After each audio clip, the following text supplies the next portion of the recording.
Hello student, good morning to all. आज हम नया चैप्टर स्टार्ट करने वाले हैं, ह्यूमन हेल्थ एंड डिसीज, मानव स्वास्थ्य और रोग। तो जैसे कि हेडिंग से हमको पता चल रहा है, मानव स्वास्थ्य और रोग। स्वस्थ अवस्था हमको किसको कहेंगे? मानव की स्वस्थ अवस्था किसको कहते हैं? जब हम किसी भी कार्य को पूर्ण सक्षमता के साथ कर सकते हैं, हमारा मन अच्छा रहता है, हमको बॉडी में फीलिंग अच्छी आती है ना, और किसी भी कार्य करने के लिए जब हम एनर्जेटिक होते हैं तब हम उसको स्वस्थ अवस्था कह सकते हैं।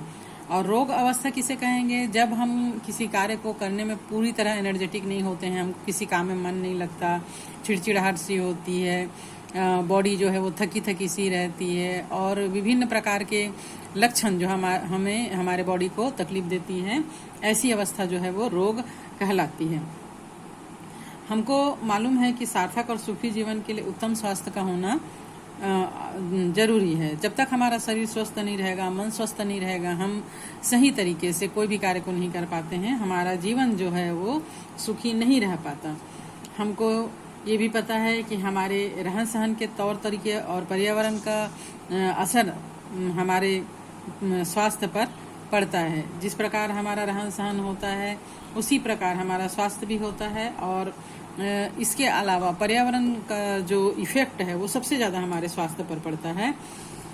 बहुत पहले मनुष्य जो है बीमारियों को ईश्वर का प्रकोप मानता था, और उसे ईश्वर का प्रकोप मानकर स्वीकार कर लेता था, और उसका खास मतलब इलाज करने की कोशिश या उसको रोग के कारकों को दूर करने की कोशिश नहीं करता था। लेकिन बाद में जैसे जैसे मनुष्य का दिमाग बढ़ने लगा और वह अपने पर्यावरण को ऑब्जर्व करने लगा, तब उसको एहसास हुआ कि बीमारियों के कारण को अगर रोक दिया जाए, उसकी रोकथाम कर लिया जाए, तो अच्छे स्वास्थ्य को बनाए रखा जा सकता है। इसके लिए हमारे जो पूर्वज हैं, मनीषी मतलब जो ज्ञानी लोग हैं, उन्होंने बहुत सारे उपाय, लाइफ को जीने के तरीके, है ना, ये सब आयुर्वेद में और पुराने जो ग्रंथ हैं उसमें हमको सबको मिलते हैं कि हमको अपना लाइफ स्टाइल किस प्रकार रखना चाहिए, किस प्रकार का जीवन बिताना चाहिए, जिससे हमारा शरीर हमेशा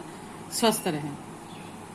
अच्छे स्वास्थ्य के लिए साफ वायु, मतलब ऑक्सीजन युक्त वायु, धूप, साफ पेयजल, स्वच्छ पेयजल, पीने का पानी जो है वो साफ़ होना चाहिए, शौचालय साफ़ होना चाहिए, हमारा भोजन संतुलित होना चाहिए, हमारा आवास जो है वो साफ़ सुथरा हवादार होना चाहिए, कपड़े हमारे साफ़ सुथरे होने चाहिए, हमारा जो पर्यावरण है, वातावरण है, वो प्रदूषण मुक्त होना चाहिए। तो इस प्रकार बीमारियों से सुरक्षा अपना किया जा सकता है। सामाजिक और आर्थिक सुरक्षा की भावना, है ना, और सौहार्दपूर्ण सामाजिक वातावरण, ये सब जो है वो हमारे स्वास्थ्य को सही रखने में, अच्छा रखने में मदद करती हैं। ये आवश्यक है कि हमको उन कारणों का पता होना चाहिए जो हमारे स्वास्थ्य को प्रभावित करते हैं। शरीर के निरोग होने सभी शरीरांगों और अंतरांगों को सुचारू रूप से कार्य कर सकने और मानसिक तनाव से मुक्त रहने की स्थिति को ही स्वास्थ्य कहा जाता है। बायोलॉजी के अनुसार हमने पढ़ा है कि तंत्रिका तंत्र और अंतःस्रावी तंत्र हमारे प्रतिरक्षा तंत्र को प्रभावित करता है, हमारे प्रतिरक्षा तंत्र के लिए आवश्यक होता है। और ये जो प्रतिरक्षा तंत्र मीन्स बाहर से अटैक करने वाले जो रोगाणु हैं, उनसे लड़ने की जो क्षमता होती है वो हमारे स्वास्थ्य को बनाए रखता है। इस प्रकार हम कह सकते हैं कि मन और मानसिक अवस्था भी हमारे शारीरिक अवस्था पर, हमारे स्वास्थ्य पर असर डालती है, और हमारे स्वास्थ्य को प्रभावित करने वाले 3 कारक होते हैं। एक तो अनुवांशिक विकार तो हमको माता पिता से या अपने पूर्वजों से मिलते हैं। बच्चा जो है वो अपने पेरेंट्स से लेकर आता है।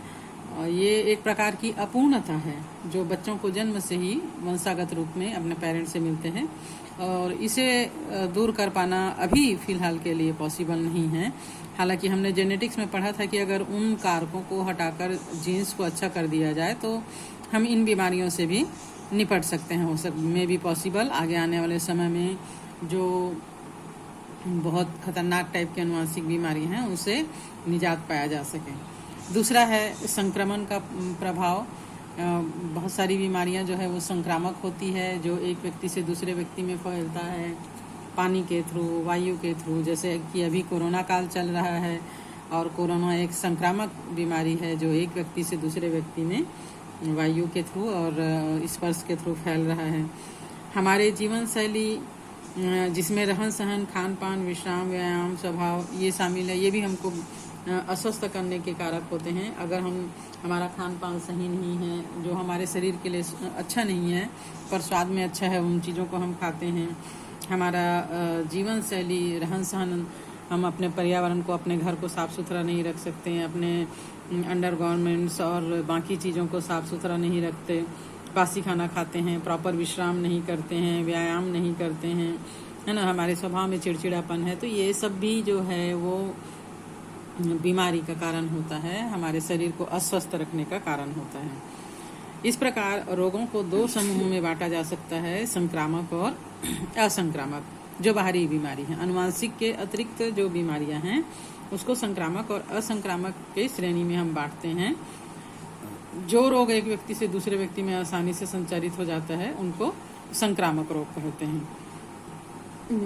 और संक्रामक रोग जो है वो बहुत आम होता है और हम कभी न कभी इसके शिकार हो जाते हैं। जैसे कुछ संक्रामक रोग में एड्स एक घातक रोग है।